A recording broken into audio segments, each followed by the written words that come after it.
Kicap pertama, siapkan susu cair, gula pasir, ragi, dan juga ada garam. Pokoknya semua bahan campur adukan, gebruskeun sadayana kabeh di sini ya.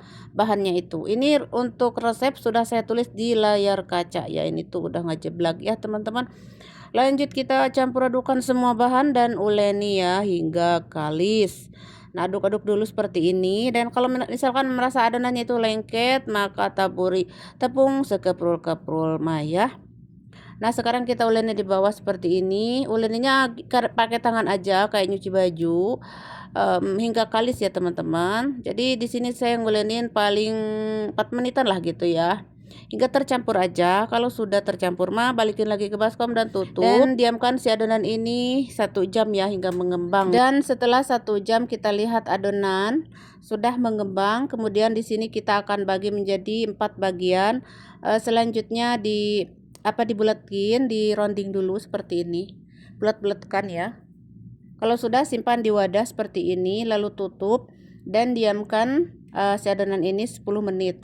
Sekarang siapkan isian. Ini isiannya ada keju cheddar.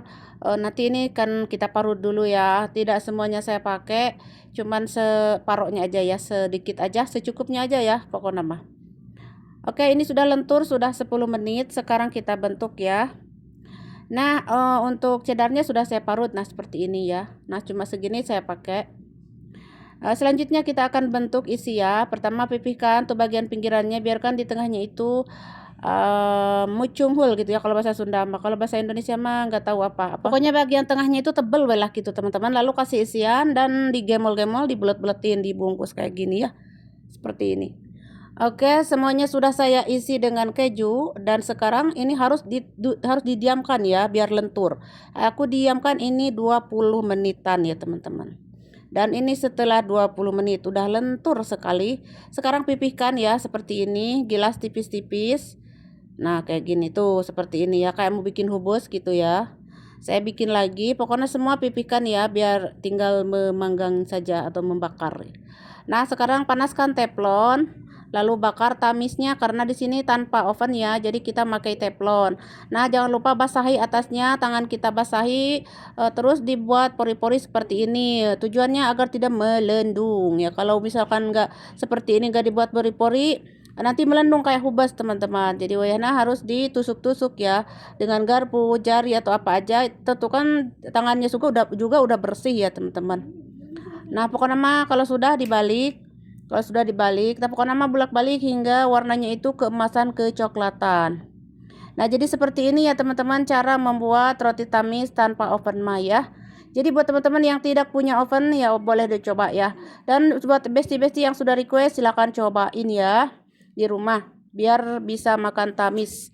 Ini besti yang minta udah ada di Indonesia ya, dia sudah di Indonesia tapi kangen tamis, tapi gimana caranya gitu katanya. Terus aku juga nggak punya oven katanya gitu. Gimana caranya kalau pakai teflon? Ya udah saya buatin ya. Semoga bermanfaat ya. Selamat mencoba buat besti-besti yang sudah request tamis tanpa oven.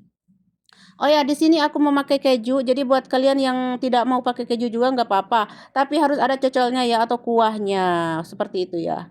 Dan ini teksturnya sangat kenyal, empuk, lembut, lentur sekali tuh. Seperti yang teman-teman lihat ya. Ini bisa disajikan buat sarapan pagi, buat camilan ataupun makan malam ya. Pokoknya mah segitu aja ya di video kali ini cara membuat tamis tanpa oven ya. Jadi dibakar gitu ya. Semoga bermanfaat untuk semuanya. Jangan lupa bagi yang suka tamis mah silakan cobain. Bagi yang tidak suka skip aja. Oke, segitu aja. Selamat mencoba dan sampai jumpa.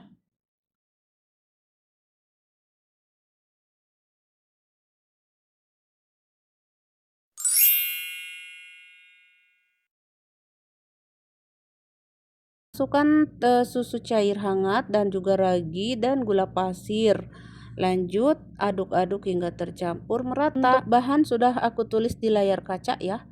Lanjut masukkan 2 cup terigu atau 300 gram protein tinggi ya, dan garam 1 sendok teh.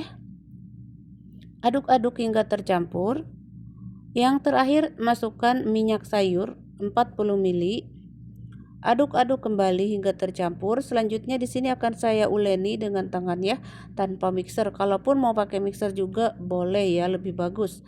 Lanjut saya uleni hingga kalis ya teman-teman. Di sini saya nguleninnya kurang lebih 5 menitan ya.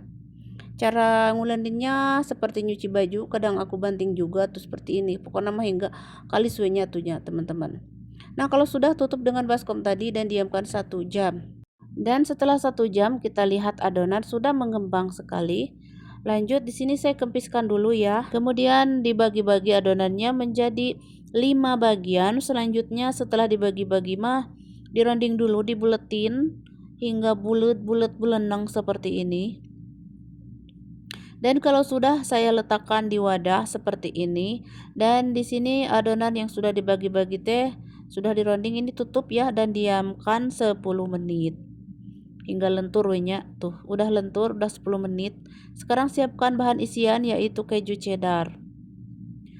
Lanjut kita akan pipihkan dulu ya, kita isi ya, pipihkan adonan satu-satu lalu isi satu persatu dengan keju cheddar dan buntel-buntel dibungkus-bungkus seperti ini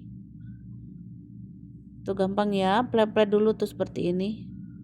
Balikin lagi ke wadah tadi, lanjut kita isi lagi. Pokoknya mah lanjutkan semua isi hingga selesai ya. Dan kalau sudah selesai saya diamkan kembali 10 menit ya hingga lentur. Nah udah lentur, sekarang pipihkan, hilas tipis-tipis, kasih taburan dulu ya biar tidak melengket pas menggilingnya atau menggilasnya.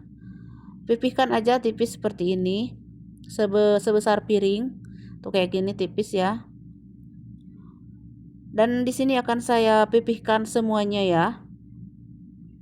Karena di sini mau tak diamkan dulu biar nanti hasilnya makin mantul empuk ya, tidak cepat keras.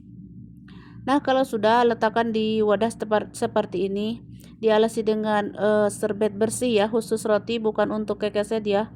Lalu ditutup ya dengan plastik atau supra dan diamkan 30 menit. Nah, di resep ini saya mau tak diamkan dulu ya teman-teman, 30 menit setelah dipipihkan teh, enggak langsung dibakar ya, biar hasilnya makin empuk surempuk tuh, tidak mudah keras ya. Nah, ini sudah 30 menit, panaskan oven ya dan letakkan loyang di dalamnya. Siapkan sodokan. Lalu letakkan si tamis yang sudah didiamkan 30 menit, lalu ditusuk-tusuk dengan jari hingga berpori, kararhok seperti ini, tidak kararhok ya, cuman berpori aja. Lalu olesi dengan susu cair seperti ini. Lalu taburi habat soda dan wijen ya. Dan setelah ini akan saya panggang dengan suhu 180, api bawah dulu sebentar aja lalu api atas. Jadi manggangnya tidak lama ya, karena aku pakai api besar dan apinya nyala atas bawah. Kalau sudah yang bawah naikin ke atas. Nah, ini sudah matang, angkat dan letakkan di wadah seperti ini. Nah, roti tamis kejunya sudah matang semua, sudah siap disajikan bersama susu karak ya atau teh manis atau susu gitu ya. Nah, untuk teksturnya juga empuk lembut dan ini wangi sekali ketika keluar dari oven teh teman-teman. Wangi sekali, wangi habat soda, wangi wijennya, wangi kejunya, wangi semua, pokoknya nama. Cobain ya teman-teman. Kalau teman-teman tidak mau pakai keju nggak apa-apa ya, polos aja, nanti harus bikin cocolnya ya. Oke. Kalau sudah jangan dibiarkan ngedarai karena cepat keras, jadi wayahna harus dimasukin ke kantong plastik. Oke, seperti itu ya teman-teman. Tamis kejunya siap dihidangkan untuk sarapan pagi. Oke teman-teman, selamat mencoba buat teman-teman yang suka. Oke, sekian dulu ya, terima kasih dan sampai jumpa.